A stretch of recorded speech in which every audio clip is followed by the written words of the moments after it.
بسم الله الرحمن الرحيم السلام عليكم ورحمة الله وبركاته صاحبيال waxaan ku guda jirnay koorsadii cashier management system waxaan idin la socodsiinay casharka anigoo ah Farxaan Cabdulle halkaad casharka kala socotaana waa Software Academy waxaan qaadanaynaa casharkeena shanaad ee kooriska casharkeena maanta wuxuu noqon doonaa ama aan ku qaadan doonaa programka la yiraahdo point of sale-ka ayaan sharixi doonaa qaybtiisa koowaad marka waxaan rajeynayaa casharkii hore arday walba inuu soo sameeyay qaybta inventory-ga halka products-ka inuu ku soo wada xareeyay product walba iyo sawirkiisa marka aan doorano product category waxaan rabnaa shay kasta in la soo xareeyay isaga iyo magaciisa iyo sawirkiisa marka qaybtaas marka doorato product category-ga waxaan rabaa hoolka labadan inuu ahaado qaybtan kale scroll-ka haddaan dhinacan kale u wadno hotel room-ka ama hotelka isagana waa qolalkiisa waa kuwa hotel qaybtan shaaxa ah hotel ma noqon doonto iyadana waa wixii error yar ku jira restaurant ayaa laga rabaa category-ga marka iyadana waa kan sidaas sawirradooda inay ugu jiraan qaybtan kale iyadana cabitaanada inuu sidan category-da iyagana u xareysnaado foodiska cuntooyinka sidoo kale sawirkooda saan u soo xareysnaado qaybta ugu dambayso ah sheetaraha inuu isagana sidan u soo xareysnaado category-giisa marka category-ga mid walba iyo akoonada ku xiran iyagana waa inay noo saxan yihiin halka marka category-giina si fiican isagana waa inaan iskaga hubino oo meeshan category markaan tagno halkan iyadana hotelka oo category-ga guuda hotel hall iyo hotel rooms hoos timaada mid kasta markaa furto halkan waxaa la rabaa inay ku noqoto hotel income iyo hotel cost halka kuwa maqaayadaha ee qaybta restaurant-iga cabitaanka shaaxa foodiska iyo sheetaraha inay dhamaantood iyagana category-ga restaurant-iga hoos imaadaan kana waa category-ga weyn oo hoos imaanayo haddii aan furnana markasta inuu ku xiran yahay akoonka income restaurant income akoonka expense-ga restaurant cost kadib waxaan tegaynaa point of sale-ka maanta casharka ugu muhiimsan ee aan qaadanayno waa midkan point of sale-ka waa booska ama midka casharka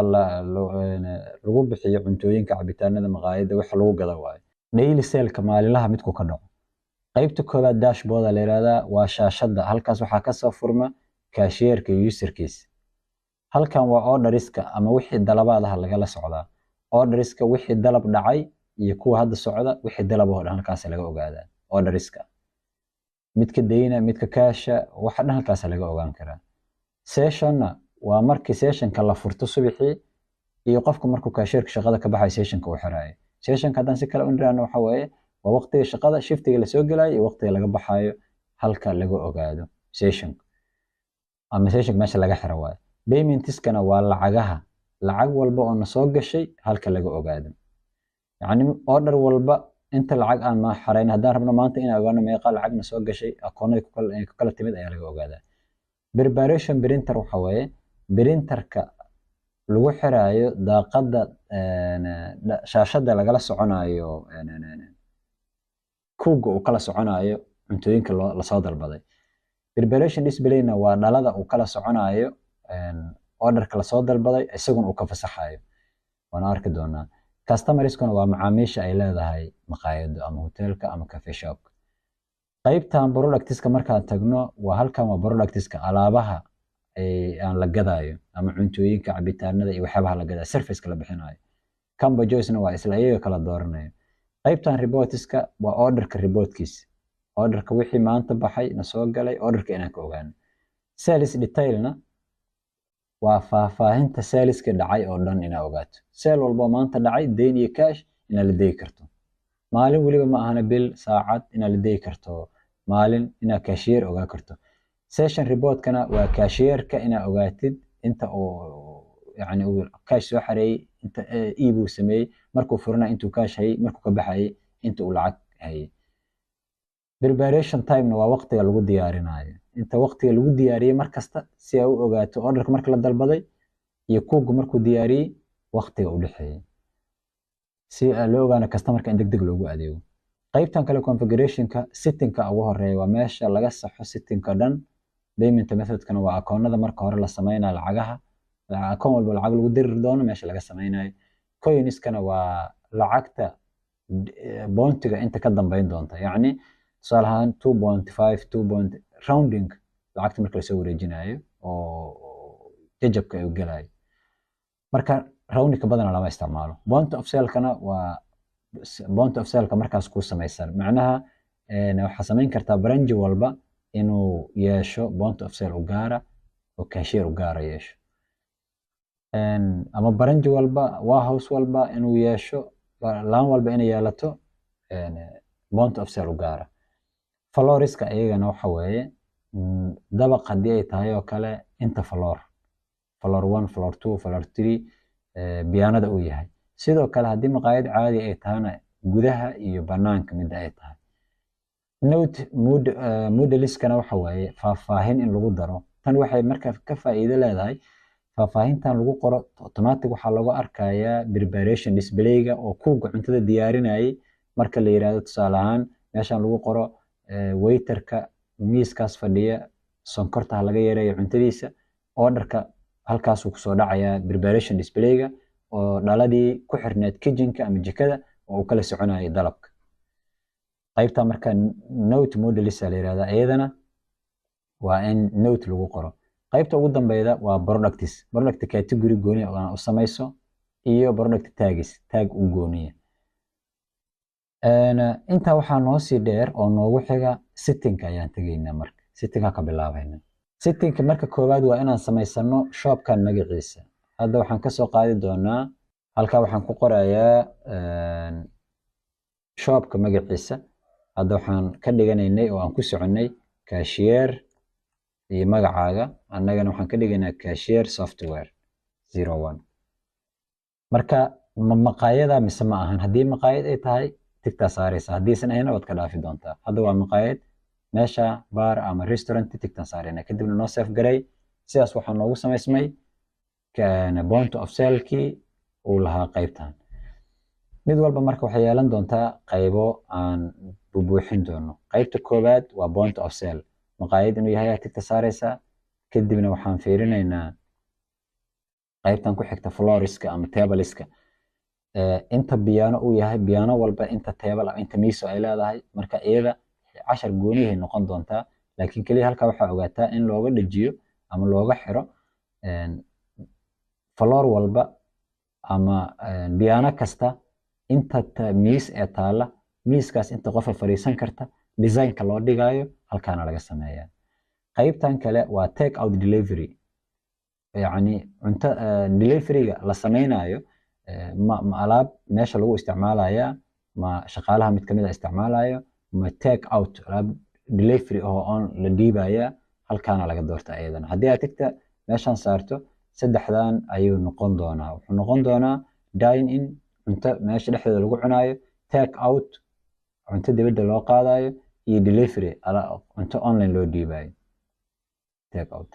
waxaa kaloo meesha noqon karta take away in lagu daro, take away la qaadayo. hadda marka saddexdoodaba waa ku daraynaa halkan oo waxaan leenahay dine in, take out, sidoo kale waxaan dhahaynaa delivery.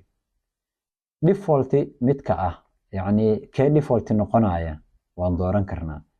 markasta dine in-ka ayaan default ka dhigaynaa oo dadka cuntada gudaha ku cunaya ayaa badan marka dine in-kan default ka dhigaynaa oo markasta soo muuqanaya. qaybtan kale haddaa tagno earlier receipt printing waxa weeye inta aan macaamilkan lacagta laga qaadin in boono loo daabici karo waana arki doonaa. allow bill splitna tigta waan saaraynaa midda allow bill splitna waxa weeye biilkii in la kala qaybin karo by item in loo kala qaybin karo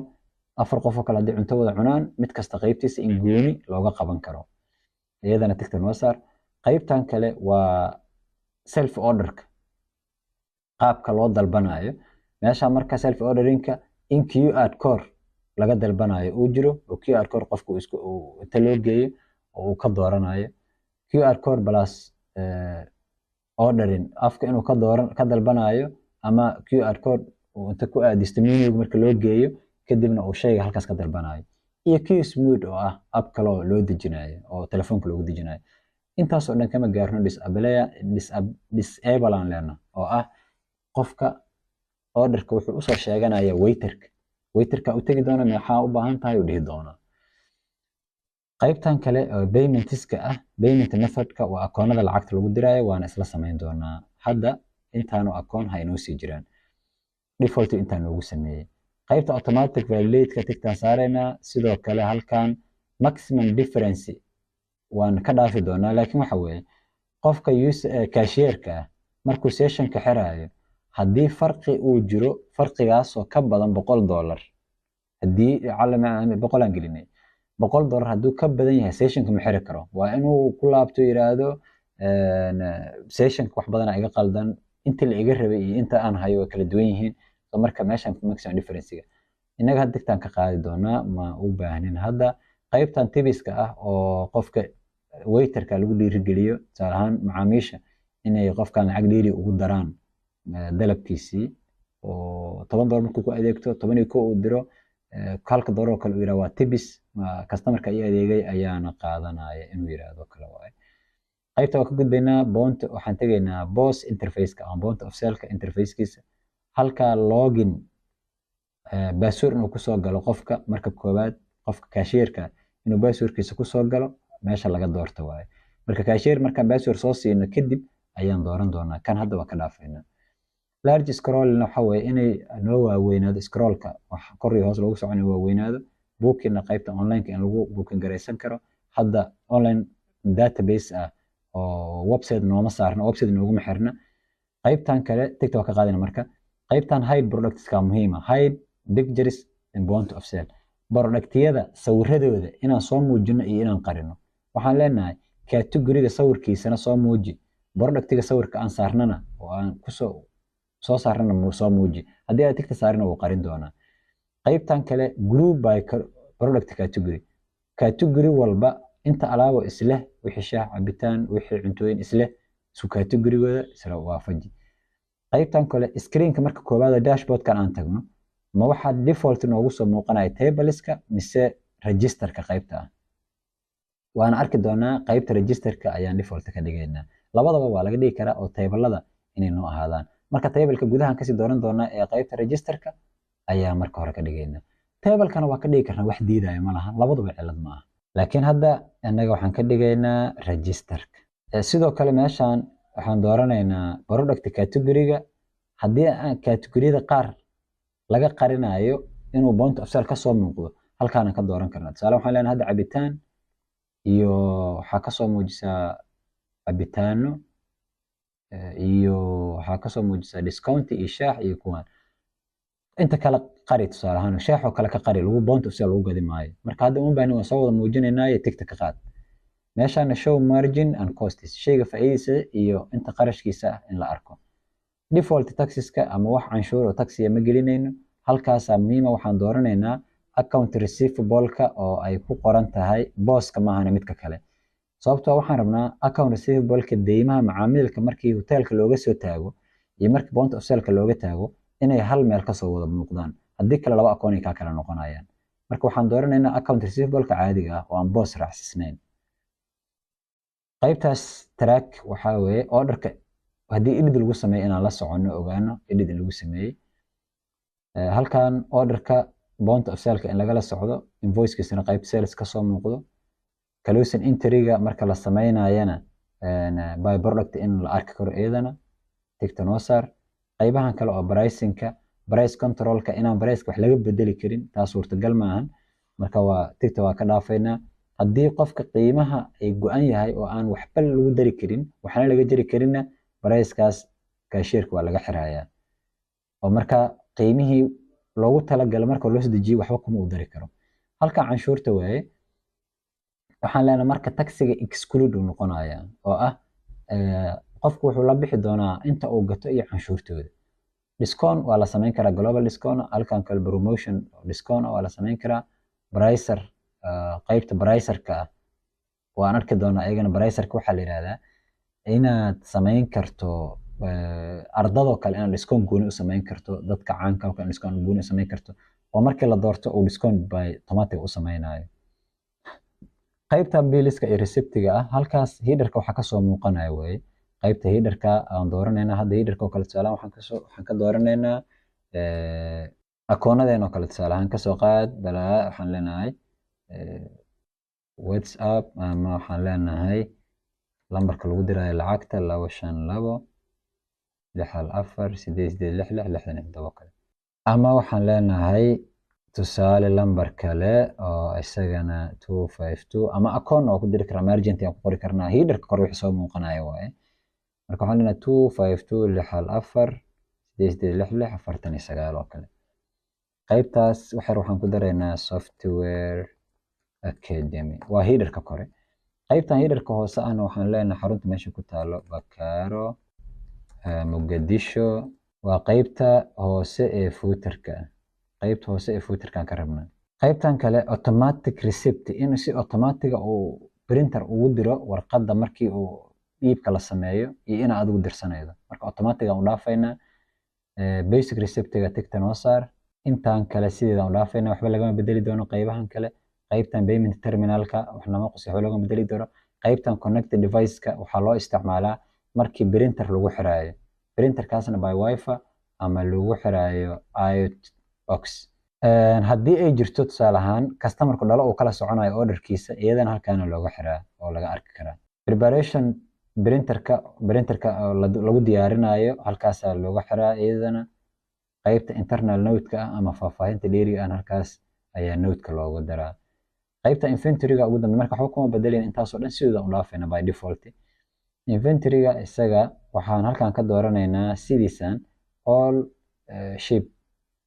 in dhammaan productyada dhan dib looga saari doono ama isla markaas la saari karo oo la deliver garayn karo.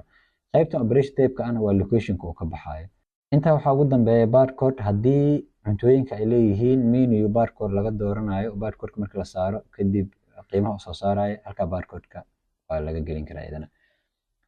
intaas ayuu setting-ku noogu eg yahay marka waa save garaynaynaa. haddaba intaas waxaa noogu eg qaybta configuration-ka intaasaa ugu muhiimsan. intaas markaan configuration-ka dhammaynay qaybtan dashboard-ka tag uu noo samaysan yahay cashier-kii kadibna session-kana uu open u baahan yahay uusan noo furnayn. intaas ayaan ku joojinaynaa. qaybaha kale cashar kale ayaan ku bilaabi doonaa. marka casharkeena shanaad halkaas ayuu ku egyahay.